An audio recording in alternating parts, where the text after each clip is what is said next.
Belly fat burn करना चाहते हो, लव हैंडल्स, थाइज, अगर तुम सिर्फ और सिर्फ वो एक्सरसाइजेज ढूंढ रही हो जो सिर्फ वहां से फैट लूज करें, तो भाई तुमसे बहुत ज्यादा ही झूठ बोला गया है। स्पोर्ट रिडक्शन एक मिथ है। कोई भी ब्लैंक, कोई भी फैट बर्नर क्रीम, कुछ भी एक स्पेसिफिक एरिया को टारगेट नहीं कर सकता। और अगर ये सच होता तो हमारी बॉडी अनइवन होती, हम अपने माइंड के साथ कभी यहाँ से लूज कर रहे होते, कभी यहाँ से लूज कर रहे होते और एक डब्बे की तरह दिखाई देते। तो फिर काम क्या करता है? वेट लॉस होता है एवरीवेयर एट वंस, लेकिन तुम्हारी बॉडी डिसाइड करती है कि कहाँ से पहले होगा, कहाँ से बाद में होगा। और ये डिसीजन प्योर जेनेटिक्स पर होता है।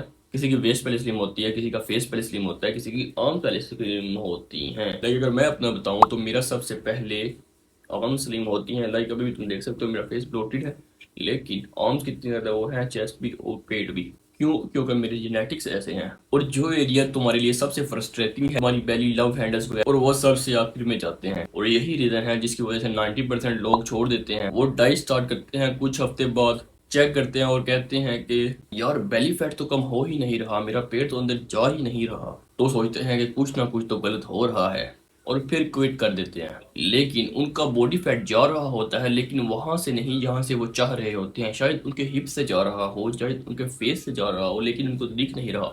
अगर वो रुके रहते हैं फॉर सम टाइम, तो ये हो ही नहीं सकता कि उनका फैट बर्न ना हो। जहां मर्जी से है उसका फैट बर्न होगा अगर वो कैलोरी डेफिसिट में रहते हैं, कम खाते हैं। बायोलॉजी में कोई भी शॉर्टकट नहीं है। अब सीधी बात, स्टबर्न फैट कैसे जाता है? और एक ही तरीका है, ओवरऑल फैट लॉस।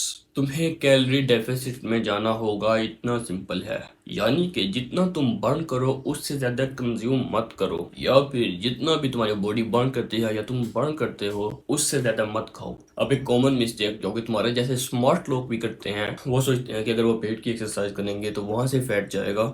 नहीं जाएगा, लेकिन इसका मतलब ये नहीं कि तुम वहां एक्सरसाइज मत करो। लाइक अगर तुम एब्स की एक्सरसाइज लगाते हो, तो जब तुम फैट लॉस करोगे, तुम नीचे से जब तुम मसल बिल्ड कर लोगे तो सही डिफाइंड सिक्स पैक एब्स निकल आएंगे। लाइक मैंने ये गलती की थी कि मैं सोचता था कि अगर मैं फैट लॉस कर लूंगा तो मेरे एब्स खुद बहुत निकल आएंगे, लेकिन मुझे नहीं पता था कि फैट लॉस करने के बाद भी नहीं निकलेंगे, क्योंकि मेरे एब्स बने ही नहीं थे, क्योंकि मैंने कभी उन्हें ट्रेन ही नहीं किया था। बेली फैट एब्स को ट्रेन करो, फैट बर्न करने के लिए नहीं, कोर को और सिक्स पैक एब्स को डिफाइन दिखाने के लिए। लेग्स पर फैट है, लेग्स को ट्रेन करो ताकि जब तुम्हारा फैट लॉस हो तो सही डिफाइन लेग आए और सही लगे कि मसल्स है नीचे, वरना स्किनी आओगे बहुत ज्यादा ही। तो फॉर्मूला इतना सिंपल है, कैलोरी डेफिसिट में रहो, स्ट्रेंथ ट्रेनिंग करो स्पेसिफिकली उन पार्ट्स के लिए जहां से तुम फैट लॉस करना चाहते हो, उनको छोड़ो मत, फैट उनकी एक्सरसाइज करते रहो। लाइक मैं अभी रोजाना 20 मिनट एब्स की वर्कआउट कर रहा हूँ ताकि मेरे एब्स जल्द से जल्द बिल्ड हों। अगर जिम नहीं जा पाते तो घर में ही कर सकते हो। फैट लॉस करना बहुत ज्यादा इजी है, कम खाओ, ज्यादा चलो और स्ट्रेंथ ट्रेनिंग करो स्पेसिफिकली। ये एक दिन में नहीं होगा, 2 दिन में नहीं होगा, शायद महीना लग जाए, साल लग जाए, 3 साल लग जाए, लेकिन होगा जरूर। कंसिस्टेंट रहना पड़ेगा, फट जाना पड़ेगा। अगर तुम कंसिस्टेंट रहते हो तो बायोलॉजी के पास कोई भी ऑप्शन नहीं रहेगा कि तुम्हारे साथ ये ना करे कि तुम्हारा फैट लॉस ना हो। ज्यादातर लोग उस टाइम क्विट कर देते हैं जब कि उनको रिजल्ट आना स्टार्ट होते ही हैं। बस तुम वो मत बनना। अगर तुम सीरियस हो और अपने बॉडी वेट से ही ये घर में ही एक अच्छी खासी बॉडी बनाना चाहते हो, तो मैंने एक फ्री गाइड बनाई है जो कि तुम नीचे लिंक में जाकर इजीली गेट कर सकते हो।